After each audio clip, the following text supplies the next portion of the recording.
Hello everyone. Now you will hear a short retelling of the Heidi movie. Enjoy watching. The second half of the 19th century. Heidi is a young orphan, whose upbringing was handled by her Aunt Dete.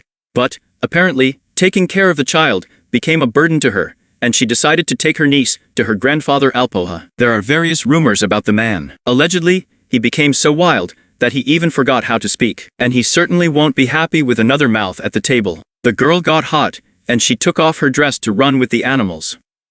In one shirt, Heidi stopped in front of her grandfather, who was busy with a pipe of firewood. Yes, it says that she found a job in the city, and she can't take the girl with her. Get out, and take her with you, says the gloomy grandfather. The woman really ran away, but she left the girl at home, promising that the old man would not do anything bad to her.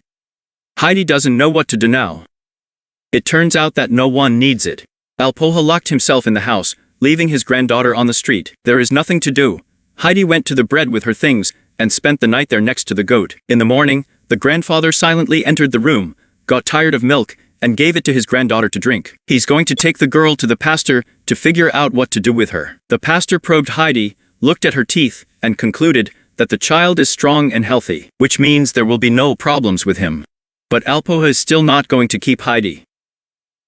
Well, maybe some other farmer will be interested in her, but the pastor will go to town only in 3 days, so she will still have to stay with her grandfather temporarily. Well, at least today, he would let her stay in the house. However, there is only one chair and one bed inside. The girl was not upset. She is glad to have an attic with hay. The next morning began with fresh milk, an acquaintance with a young shepherd named Peter. Today, they will go to graze goats together. The boy grows up without a father. Heidi says that she likes it here much more than in the village, because when she lived with her aunt, she stayed at home all day.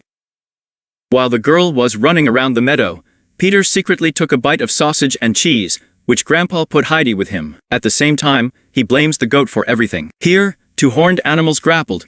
Peter began to beat them. Then, Heidi offered the boy to give him half of his food if he would not beat the goats at the same time. Later, Peter told the girl that it was rumored that her grandfather had killed someone. Heidi decided that in this case, it would be safer for her to sleep in the barn. Alpoha guessed that Peter was talking about him today, but these are all dirty rumors, and Heidi should not trust them. The girl hugged her grandfather and ran to her attic.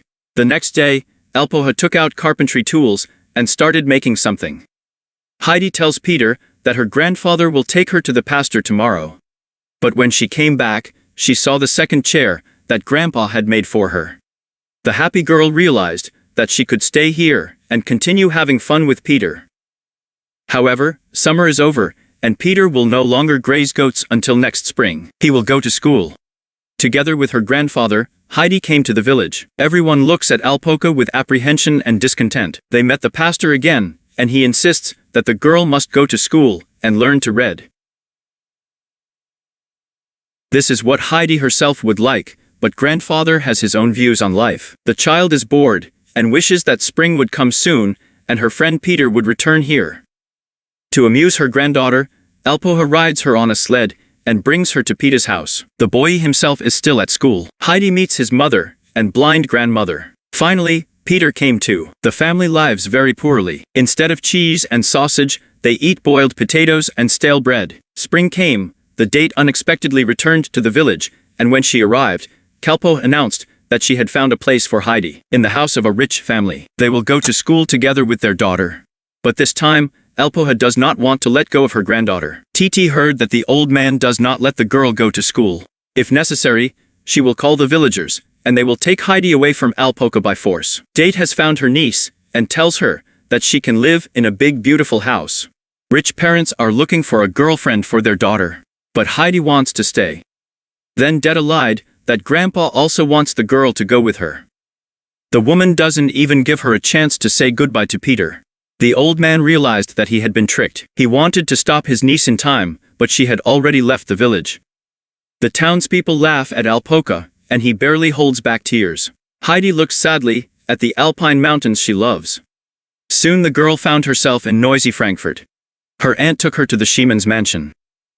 The huge building is teeming with servants. First, Heidi will introduce the governess. The strict woman decided that the girl was not enough, and her name was not Christian. But Dete assures that she is exactly what the owner wanted, not a spoiled girl from the village, and she can't wait to get her payment. Yes, she just sold her niece. Heidi met a girl, Clara, who cannot walk and is confined to a wheelchair. Heidi rolled Clara around the room and immediately broke the vase. The blonde lied that it was her fault. During lunch, Heidi began to slurp soup straight from the plate. She doesn't know how to use cutlery, and she hid one of the buns in her pocket. The governess teaches the girl in a good manner and tells her what schedule she will now live on. But Heidi had already dozed off and did not hear the woman. The next morning, the maid bathes Heidi and rubs her with a stiff brush. After dressing in an elegant dress, Clara helps her get used to it and shows her how to handle cutlery. But reading is a real problem. Heidi doesn't even know the letters. This angered the teacher governess. How did this wild, untrained creature end up in our house? The woman is indignant. She's going to ask Mr. Sesman to bring the girl back to the mountains. Clara asked Heidi to bring her to her mother's room. In the picture, they are depicted together, and Clara is drawn standing. The fact is that she got sick after her mother died. Dad is constantly traveling for work, and she is stuck in this house forever. During a quiet hour, Heidi asked Sebastian's servant to open the window. She really hoped to see the mountains, but they are too far away from here. Fidget decided to take Clara for a ride through the streets of the city, and at the same time, climb a tower from which you could see her favorite mountains. She left Clara right in the middle of the market square. The governess discovered that Fraulein had disappeared somewhere, as had her new friend. Even after climbing the tower, Heidi could not see the mountains. She misses her grandfather very much. At the same time, Clara was offered to buy a kitten for a couple of pennies, but she couldn't resist and bought all the kittens. Sebastian finally found the girls. In the mansion, the governess reads them out. Suddenly she started sneezing nonstop. It turned out that the woman is allergic to cats. She panicked and demanded to remove the kittens. Sebastian promised to take care of the animals. As punishment, the governess left Heidi without dinner and put her in a corner. Next time she threatens to lock the girl in a closet with rats. Heidi managed to collect a whole bag of buns. She changed her clothes and was about to leave the house, but the governess stopped her. Dete lied to the girl that she would be able to return to the mountains at any time she wanted. And she collected buns for a toothless grandmother who could not chew stale bread. Clara began to cry, because she no longer has friends. The girl does not leave her room, she is unwell. Heidi herself came to the offended friend. "I have only you," says Clara, "and we could have a great time together." Studying is hard for Heidi. She can't learn the letters in any way. All the servants lined up in a row. Burdensome came home with his mother. The woman's character is much softer than the governess, and asks Heidi to call her grandmother. My father noticed that Clara became more joyful with her friend, but the governess claims that the girl is not in her right mind.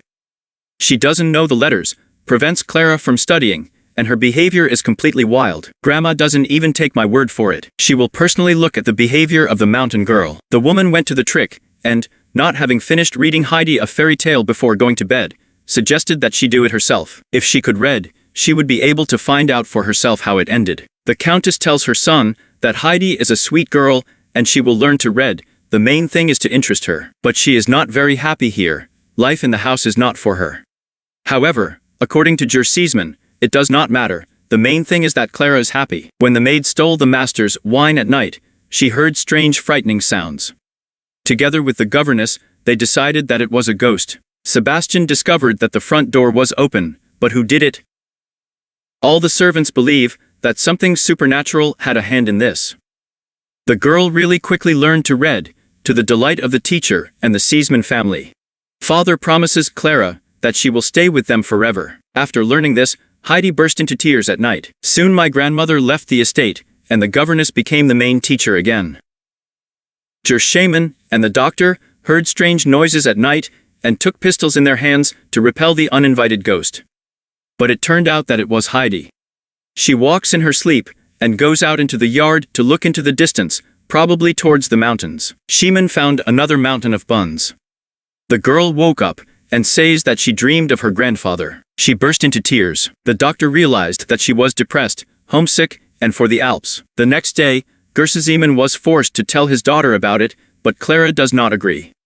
She is also sick and also lonely. Clara yelled at her friend and told her to get out.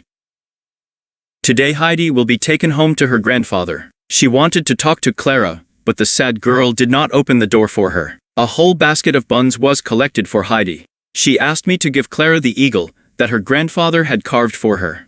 Sebastian took Heidi to her native village.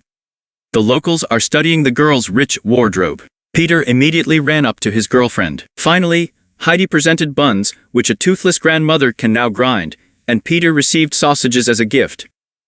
Alpoha heard his beloved granddaughter calling him, and ran to meet her.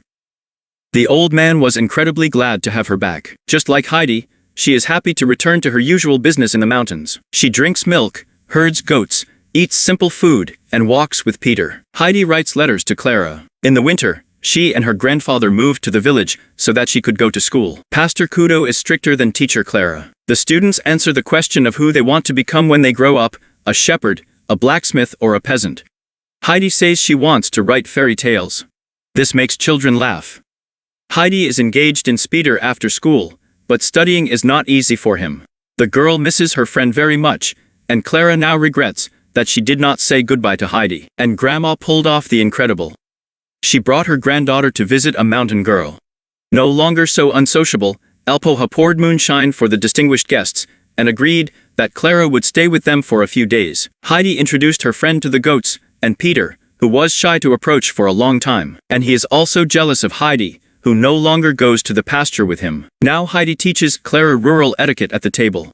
Peter angrily decided to mess up, and rolled a wheelchair, which fell off a cliff and shattered into pieces. Clara is worried about the fact that she will now have to sit still all day. Alpoha guessed that this was the work of Peter. He brought the sick girl on his shoulders right to the pasture. Dementia is your punishment, he says to Peter. The old man ordered him to look after the girls and left.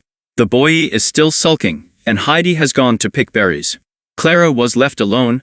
A butterfly landed on her foot and flew away. The girl didn't notice when she suddenly got up and almost followed her. With the support of Heidi and Peter, she was able to take a few steps. The next day, she managed to do it herself. Gersazeman came to the mountains for his daughter. He's furious. Grandma brought Clara here without his permission. But he was speechless when he saw that his daughter was coming to meet him without anyone's help. It's just unbelievable. Grandma brought Heidi a gift, a book, though without words. Heidi will fill out the pages herself, and it doesn't matter that local children laugh at her desire to write fairy tales. They saw nothing but this village, and she saw another world. If something brings joy, then you need to do it. The girlfriends said goodbye, and Clara went to her city, and Heidi returned to the goats, Peter, and her usual life in the Alps. To freedom.